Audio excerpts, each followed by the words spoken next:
Bueno, muy bien. Pasamos 10 minutos de las 11 de la mañana. Estamos compartiendo con ustedes esto que es Todas las Voces en la frecuencia de FM Voz, con todos los temas de actualidad. 22 grados la temperatura a esta hora, la humedad es del 23%, hay viento del este a 11 kilómetros en la hora y el cielo está despejado. Continuamos ahora, nos visita el doctor Gonzalo Herrera, que es pediatra, y con él vamos a dialogar de varios temas que tienen que ver con el control a los chicos ahora que está arrancando el ciclo lectivo. Doctor, ¿cómo le va? Buenos días, gracias por visitarnos. Bueno, buenos días para vos y para toda la audiencia y gracias por la invitación a su programa. Bueno, está arrancando un nuevo ciclo lectivo y, también por allí arrancan una serie de recomendaciones, ¿no? para tener en cuenta en lo que tiene que ver fundamentalmente con el control y la prevención de enfermedades en los chiquitos en esta época. Por ahí hay colegios que encaran controles médicos a todos los chicos y algunos otros a lo mejor no tanto. ¿Qué es lo aconsejable, digamos, a tener en cuenta fundamentalmente por los padres? Bueno, con respecto a los controles clínicos médicos pediátricos, lo ideal es que al ingreso escolar es un buen momento de iniciar justamente el ciclo lectivo y hacer un control pediátrico. Así lo aconseja la Sociedad Argentina de Pediatría. Y en ese mismo chequeo uno ya como pediatra va evaluando a ver si el paciente cómo está con el trabajo de haber colocado sus vacunas, también con todo lo que son los estudios audiológicos y los estudios oftalmológicos principalmente. Como también por supuesto el peso y los percentilos adecuados de peso y talla para la edad del paciente que va al control. Y en ese caso uno como pediatra va viendo la situación, depende también al ingreso escolar de qué curso va a ir a cursar. Pero principalmente observar la cartilla, observar principalmente el tema de la vacunación y los controles que generalmente anualmente uno va haciendo. Principalmente el audiológico y el oftalmológico son muy importantes diariamente, anualmente en este caso. Bueno, hay por ahí, algunas patologías más recurrentes que otras en esta época, escolar de los chicos, por ahí enfocándonos en la primaria. Sí, exactamente. En realidad, cuando empieza en toda esta época, principalmente escolar, ahora cuando recién comienzan los niños su actividad escolar en los colegios, valga la redundancia, los niños empiezan a tener patologías respiratorias. Generalmente las patologías respiratorias son de características virales, en esta época abunda mucho y lo estamos viendo en las guardias, patologías respiratorias banales como resfríos o laringitis, faringitis virales, que generalmente empiezan a generar síntomas respiratorios en estos momentos altos. Altos me refiero a generar rinitis, resfrío, mucosidad, la famosa agüita por la nariz, sí. Generalmente crisis de tos y en algunos pacientes que tienen antecedentes de tener rinitis alérgica o peremnes o antecedentes asmáticos empiezan a generar problemas respiratorios más, podríamos decir, bajos, más pulmonares, y eso generan broncoespasmos, así que generalmente es una consulta muy habitual en la guardia, y lo estamos viendo durante esta semana y la semana anterior, que estamos observando pacientes con patologías respiratorias, generalmente, como les digo, banales, pero son muy endémicas, que comienza el paciente a tener esa patología respiratoria y son muy contagiosas de por sí dentro de un núcleo escolar, ¿no es cierto? Claro. Pero son los típicos cuadros respiratorios de cambio de temperatura que estamos viviendo y que empiezan con los primeros síntomas respiratorios podríamos decir, el 2018.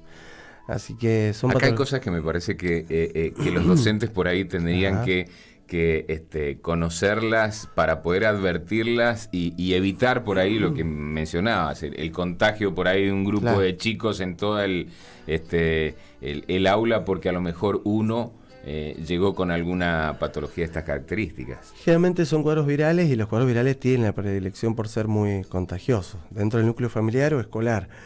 Tratar de dar la pauta de prevención a las familias, consultar a su médico, al pediatra, cuando aparece alguna patología respiratoria, principalmente para evitar la complicación o ir observando, haciendo prevención para evitar la complicación bacteriana, la típica otitis media, la rinoadenoiditis bacteriana, que en realidad genera ya la posibilidad de la utilización de antibióticos. Generalmente estos casos no son de tratamiento antibiótico, son tratamientos sintomáticos y el paciente tiene que tener sus días de estabilidad para que de a poco el virus vaya dando su ciclo dentro de del cuerpito del paciente y solitos vayan yendo. Tiene una connotación especial los pacientes, como les decía recién, asmáticos, riníticos.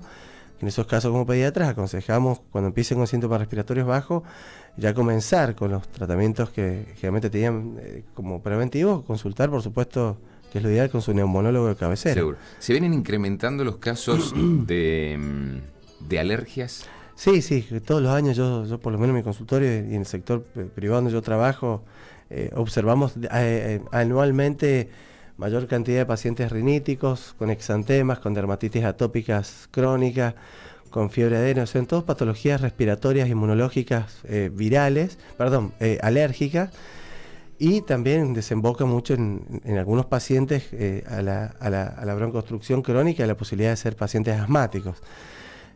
Pacientes sibilantes recurrentes, pacientes que tienen generalmente rinitis crónicas. Es la época ahora, así como ocurre en la época de septiembre, en el caso de la floración. Claro, la floración. Ahora en esta época también el cambio de temperatura impacta en la vía aérea del paciente, y el estímulo viral, generalmente a través del resfrío, puede favorecer a la aparición de la broncoobstrucción, de la rinitis, y siempre aconsejamos, por lo menos en mi caso, trabajar con el paciente y ya derivarlo al especialista, que es lo mejor, derivarlo al neumonólogo, al alergista, que empiece a entablar un esquema de prevención para que no sea más impactante. Y en estos casos en particular, me imagino que también empiezan las preocupaciones de los padres con un chiquito que tiene estas características de que se le cierra el pecho, de a ver si tiene una crisis en la escuela y yo no estoy para darle el broncodilatador, cómo actuar en esos casos. Generalmente el paciente que tiene una rinitis crónica, un paciente alérgico principalmente o asmático, generalmente los neumonólogos trabajan en un ciclo de descanso a nivel, por supuesto, en la época veraniega. Y ahora es cuando justamente como pediatras aconsejamos nuevamente la consulta del especialista para que empiecen a dar la prevención que necesita el paciente, que eso va a depender un poco del paciente, la edad del paciente o la espirometría que el paciente vaya haciéndose con el neumonólogo. En el caso del paciente que estamos viendo actualmente ahora, está sufriendo muchos cuadros respiratorios altos que se llaman laringitis. La laringitis es la obstrucción de la cuerda, de la laringe, y que tiene un comienzo súbito, generalmente nocturno. El paciente hace una tos medio de foco, una tos metálica, y esa tos lleva a que justamente genere una preocupación grande, porque es un síntoma muy fuerte, como que el paciente en realidad sufre una dificultad respiratoria. Pero no es más que la obstrucción leve, podríamos decir, la vía aérea alta de la laringe, y que justamente en este caso el broncodilatador no tiene efectividad. Si bien es aconsejable acudir a la guardia o al médico de cabecera, generalmente las laringitis no son de gravedad en sí. Claro. En algunos pacientes predispuestos, por ejemplo el asmático crónico, el rinítico perenne, el sibilante recurrente o el persistente, puede ser que necesite justamente la observación ya con algún broncodilatador, como bien los mencionabas, o por ahí algún medicamento sintomático como algún colítico, algún descongestivo, acompañado de alguna corticoterapia corta de 2 o 3 días, puede llegar a solucionar el problema de la laringitis, que es el cuadro que hoy está, como quien dice en la jerga, está como de moda. Es el típico cuadro de comienzo escolar. Claro, y volviendo al tema de las alergias, digamos, consulto si nuestro clima, nuestra región, con esto que marcabas recién, por las amplitudes térmicas que a veces se registran, que las estamos, inclusive en esta época, las estamos teniendo, amplitudes térmicas de más de 20 grados de la mañana respecto de la tarde, son como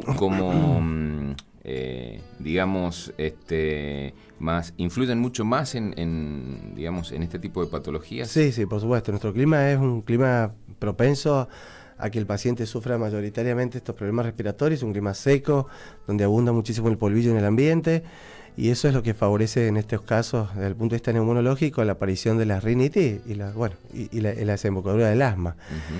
Por eso los neumonólogos principalmente aconsejan tratar de no barrer delante de los pacientes, tratar de no usar plumeros o todo lo que levante polvillo dentro de un hogar, incluso los desodorantes de ambiente, los peluches, algunas caspas de animales que por ahí son los que favorecen a la rinitis crónica. E inclusive los cuadros virales, como inclusive el parainfluenza, que es un virus que en este momento está en boga por el tema de la laringitis, son los que por ahí, como decir, uno de los virus, son los que pueden generar la aparición de la inflamación bronquial, y es lo que va a llevar después a los cuadros riníticos, inclusive asmáticos. Es como en realidad es la apertura por ahí de los síntomas respiratorios a través de un cuadro viral, como estamos viendo en esta época.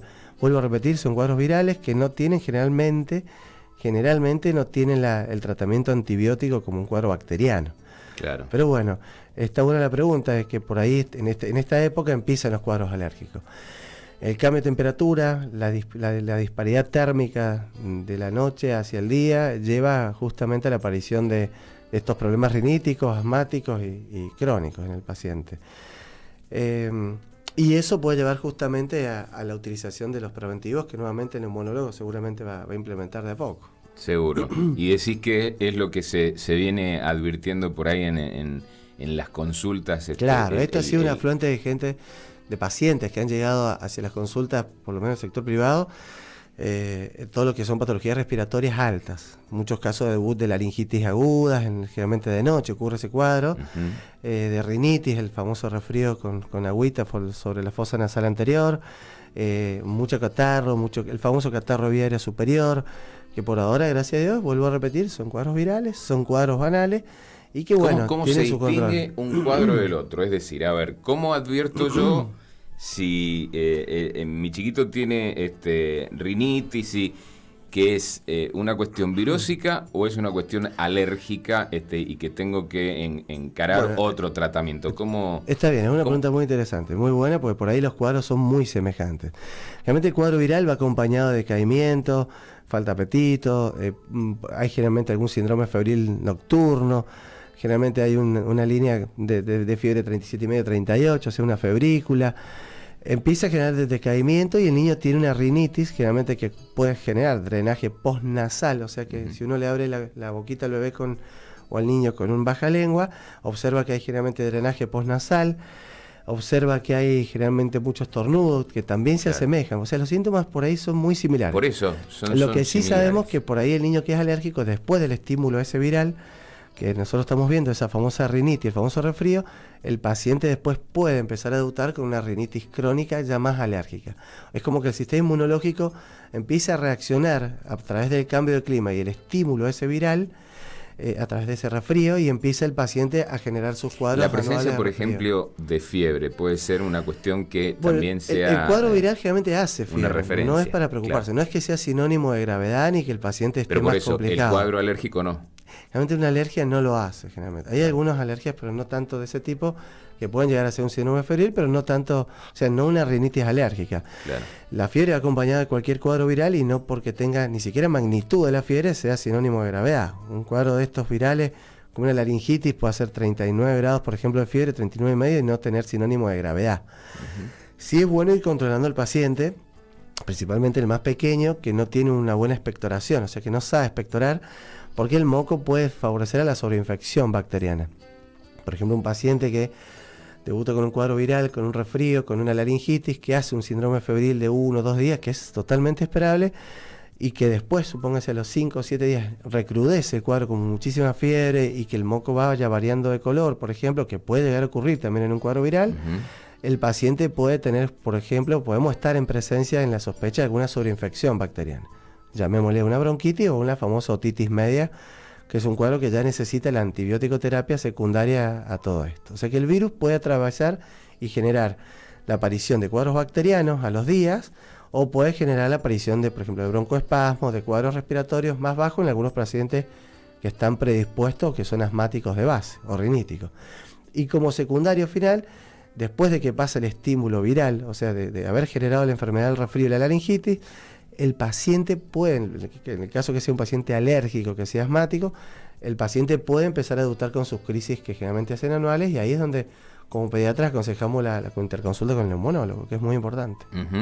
Sí, porque me imagino que por allí son patologías que llevan a la confusión de los mismos padres, de no advertir bien por dónde viene, y ante esa duda, ¿qué es lo que, más allá de que se tenga que hacer, por supuesto, la consulta correspondiente al pediatra, qué ¿qué es lo aconsejable? El tema de hacer ¿cómo es que se llaman esto?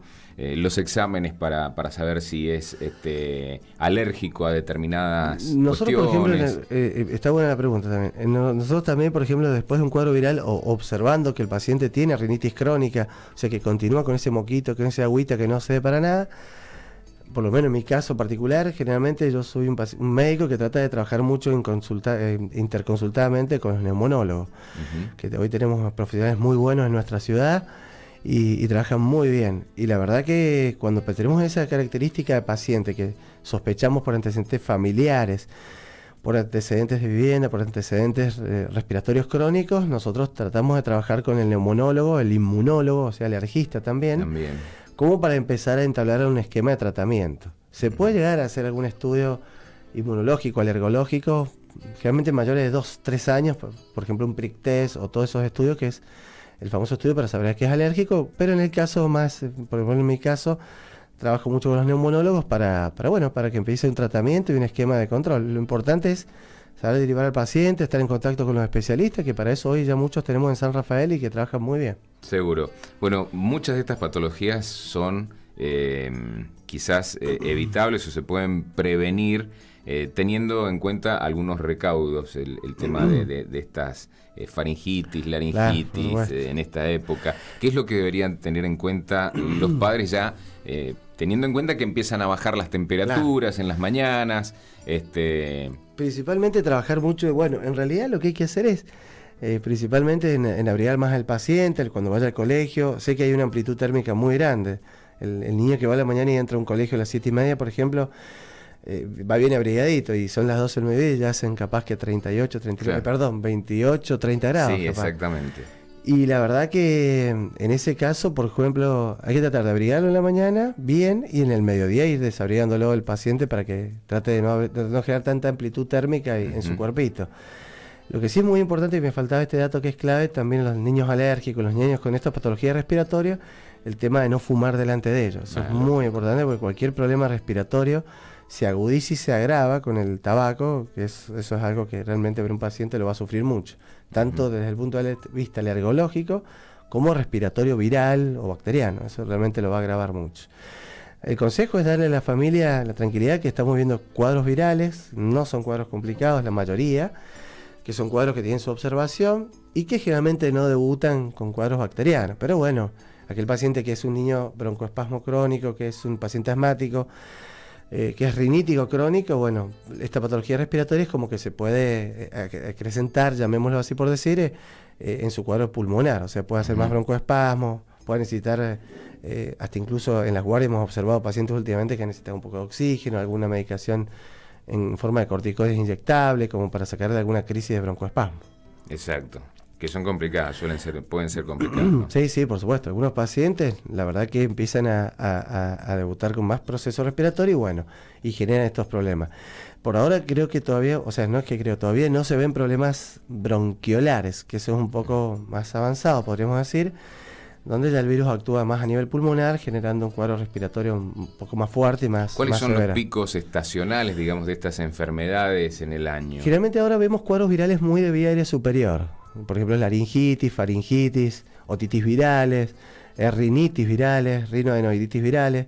Los cuadros de bronquiolitis generalmente ocurren entrados más hacia el invierno. Más al invierno. Hay picos y picos. Hay años y años también donde la patología respiratoria se manifiesta en las grandes ciudades. Generalmente en las grandes ciudades se manifiestan los cuadros virales que generalmente generan bronquiolitis, que es la patología respiratoria menor del año que más puede llevar a la internación y incluso a la gravedad de un paciente. Pero no estamos todavía en esa época. Realmente el año pasado tuvimos un pico muy grande en el mes de julio, que fue, a diferencia de los años anteriores, que en agosto. Que a veces saturan la guardia del hospital. Y ahí saturan, ¿no? Sí, el hospital se satura, se colapsa, inclusive el sector privado también. La internación de nuestro hospital también se satura. Son épocas del año donde se satura y lamentablemente la internación llega a un tope máximo y a un límite de internación al borde de internar pacientes en muchos lugares. Así que, pero bueno, la verdad que desde el punto de vista respiratorio uno tiene que ir observando. Pero bueno, estos cuadros respiratorios son de características banales y no son graves. Esa es la realidad. No podemos olvidarnos también ahora que empieza a trabajarse mucho con el tema de la vacuna de la gripe. Claro, sí, sí. Y que ese va a ser un dato clave también, porque muchos pacientes expuestos, que son asmáticos, alérgicos, como los neumólogos los aconsejan, trabajar el tema de la prevención con la vacuna antigripal, que eso realmente es muy importante. Uh-huh. ¿Sí? Bueno, muy bien. Doctor Herrera, le agradecemos la participación, la visita, gracias a usted por haber podido dialogar con nosotros siempre. Esto es muy útil fundamentalmente para la familia tenerlo en cuenta, ¿no? Bueno, muy amable por la invitación, gracias por esta invitación nuevamente. Y bueno, quedo a su disposición lo que necesite. Muchísimas gracias. Bueno, gracias, muy amable. Nos vamos ahora a una pausa, enseguida venimos. En 91.5, las noticias con